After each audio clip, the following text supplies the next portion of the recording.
میں جو بات سمجھانا چاہ رہا ہوں اسے سمجھنے کی کوشش کریں. اسلام میں سب سے بڑا جرم ہے جھوٹ بولنا. پیغمبر اکرم صلی اللہ علیہ وآلہ وسلم سے پوچھا گیا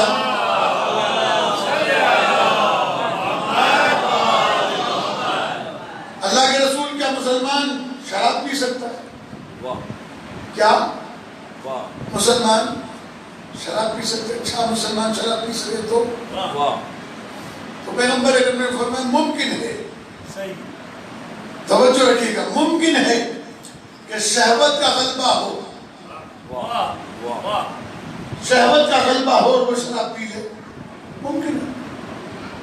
کہ کہا کہ ایک مومن زنا کر سکتا ہے, کہا ممکن ہے شہوت کا غلبہ ہو اور وہ زنا کر بیٹھے. پھر پوچھا گیا کہ مومن جھوٹ بول سکتا ہے؟ آپ نے فرمایا لا واللہ, خدا کی قسم مومن جھوٹ نہیں بول سکتا. پھر پیغمبر نے فرمایا کہ لوہے کے ہتھوڑے سے پہاڑ کو توڑا جا سکتا ہے لیکن مومن سے جھوٹ نہیں بلوایا جا سکتا. یہ جو ممبر پہ بیٹھ کے جھوٹ بول رہے ہیں کہ آیت علی کی شان میں نازل ہوئی ہے, تمہیں علی سے اتنی دشمنی ہے کہ علی کا نام نہیں آنا چاہیے, علی کے علاوہ کسی کا نام لے دو, علی کا نام نہیں آنا چاہیے. تو سیدھا سا کہو نا کہ ہمیں علی سے دشمنی ہے.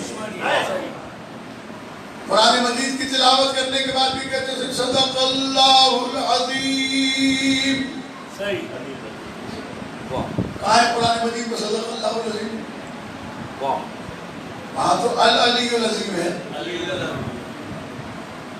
صدق اللہ العظیم نہیں ہے, علی العظیم ہے. لیکن علی کا نام چونکہ آتا ہے اور علی کے نام لینے سے زبان جلتی ہے, جسے علی کا نام پسند نہیں وہ جنت بھی اپنی الگ بنوائے, اس لیے کہ جنت کے 8 دروازوں پر علی ولی اللہ لکھا ہوگا.